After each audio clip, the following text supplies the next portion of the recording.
నిజామాబాద్ జిల్లా సిరికొండ మండల కేంద్రంలోని ప్రభుత్వ ఆసుపత్రిలో జూనియర్ అసిస్టెంట్ పత్రికా విలేకరులపై దురుసుగా ప్రవర్తిస్తూ డాక్టర్ ఎదురుగానే ఈ ప్రభుత్వ ఆసుపత్రికి నేనే హెడ్ ఆఫ్ ది బాస్ అని, నేనే సీనియర్ అసిస్టెంట్ అని, ఈ ఆసుపత్రిలో ఏం జరిగినా నాకే ముందు తెలియాలి, నాకు తెలియకుండా ఏం జరిగినా ఊరుకునేది లేదు అంటూ ఓవర్ యాక్షన్ చేస్తూ చిర్రుబుర్రులాడాడు. వివరాల్లోకి వెళ్తే సిరికొండ ప్రభుత్వ ఆసుపత్రి వెనుక భాగంలో మందులను కుప్పలు కుప్పలుగా పోసి కాల్చివేయడంతో దుర్వాసనతో కాలనీవాసులు ఇబ్బందులు ఎదుర్కొంటున్నారు. ఈ విషయం తెలుసుకున్న పత్రికా విలేకరుల బృందం ప్రభుత్వ ఆసుపత్రికి వెళ్లి పరిశీలించగా వేల రూపాయలు విలువ చేసిన మందులను కాల్చిపాడేశారు. కొన్ని మందులను కాల్చకుండా అలాగే వదిలేశారు. వాడిన ఇంజెక్షన్ల నిడిల్స్ను బహిరంగ ప్రదేశాల్లోనే వదిలేశారు. ఆసుపత్రికి వచ్చిన పిల్లలు ఆడుకుంటూ అటువైపు వెళ్ళి ఆ మందు మాత్రలను మింగినా వాడి పడేసిన ఇంజెక్షన్లు కాళ్లకు గుచ్చుకున్న పరిస్థితి ఎంత తీవ్రంగా ఉంటుందో ఊహించుకోవచ్చు. మందులను విలేకరులు క్షుణ్ణంగా పరిశీలించగా మే నెల 2024 ఎక్స్పైరీ డేట్ ఉంది.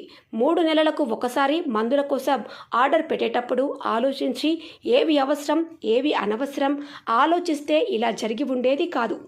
వేల రూపాయల విలువ చేసే మందులను అగ్గిపాలు చేసే బదులు ఓవర్ స్టాక్ ఉంటే జిల్లా కేంద్రంలో గల కేంద్ర ఆసుపత్రికి తిరిగి పంపితే వేరే ఆసుపత్రులకు మందులను పంపి సద్వినియోగం చేసుకొని తిరిగి రోగులకు అందించే అవకాశం ఉండేది.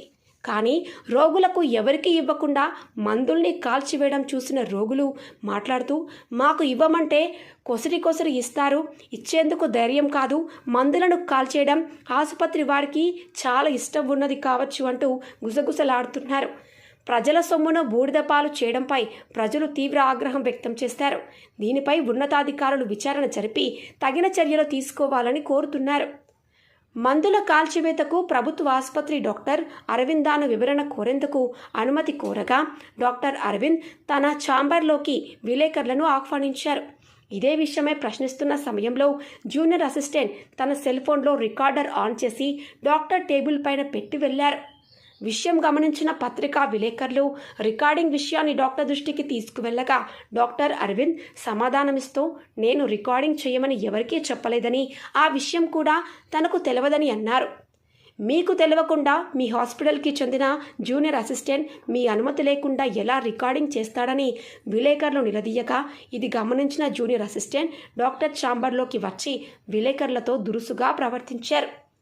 నా హాస్పిటల్ నా ఇష్టం, నేను ఈ హాస్పిటల్కు హెడ్ ఆఫ్ ది బాస్ని, ఇక్కడ ఏ విషయం జరిగినా ప్రతి ఒక్కటి నాకు తెలవాలి, డాక్టర్ అయినా సరే విలేకరులైనా సరే ఇంకా ఎవరైనా సరే నాకు తెలియకుండా ఇక ఎలాంటి కార్యక్రమాలు జరిగితే ఊరుకునేది లేదని డాక్టర్ ముందరనే విలేకరులను హెచ్చరించడంతో కంగుతిన్న డాక్టర్ సముదాయించే ప్రయత్నం చేశారు.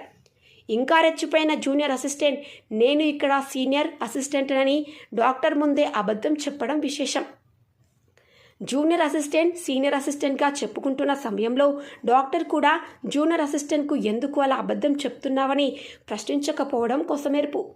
రోగులకు ఎంతో ఓపికతో సేవ చేయవలసిన ప్రభుత్వ ఆసుపత్రిలో ఇలా పెద్ద గొడవ చేయడంతో ప్రభుత్వ దవాఖానాలో రోగులు ఆందోళనకు గురయ్యారు.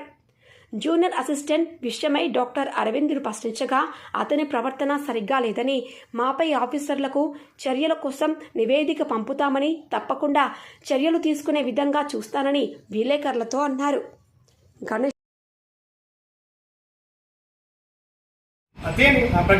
ప్రకాష్ ఏది నీ వృత్తి ఏందిడా? రికార్డ్ ఎందుకు పెట్టినావు? అలా వాయిస్ రికార్డ్ ఎందుకు పెడుతున్నావు? నువ్వు దాంట్లో ఫోన్లో రికార్డ్ పెట్టి ఏం చెప్పిపోయినావు? దాంట్లో ఓపెన్ చేయు. మీరు నువ్వు రికార్డ్ ఎందుకు పెట్టినావు? బాస్ ఎవరు ఇక్కడ? నువ్వా బాసు? ఇతనా బాస్ ఎవరు? ఇప్పుడు ఇక్కడ మేము డాక్టర్ గారితో మాట్లాడుతున్నాము, నువ్వు రికార్డు పెట్టడం ఎంతవరకు కరెక్ట్? మిమ్మల్ని ఎందుకు అడుగుతాం మేము? డాక్టర్తో మాట్లాడగా నువ్వు రికార్డు ఎట్లా పెడతావు? వచ్చి నువ్వు వాయిస్ రికార్డ్ ఎట్లా పెడతావు? నీకు అధికారం ఏముంది? వన్ ఆఫ్ ద బాస్ ఇక్కడ అరవింద్ సార్ ఉండగా నువ్వు ఎట్లా రికార్డు తీసుకొచ్చి పెడతావు? ఓళ్ళు నిలబడిడా?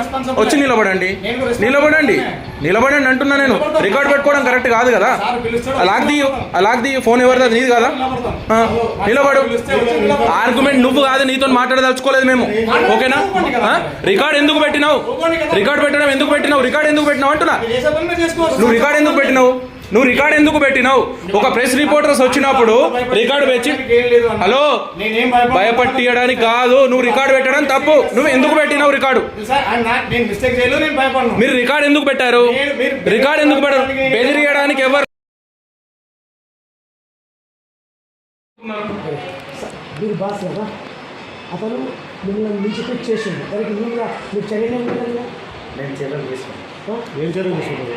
దానికి డిపార్ట్మెంట్కి పంపిస్తా, నేను ట్రాన్స్ఫర్ చేస్తాను. Okay okay, good. డిపార్ట్మెంట్కి ఏం చేస్తారో వాళ్ళు ఇస్తారు.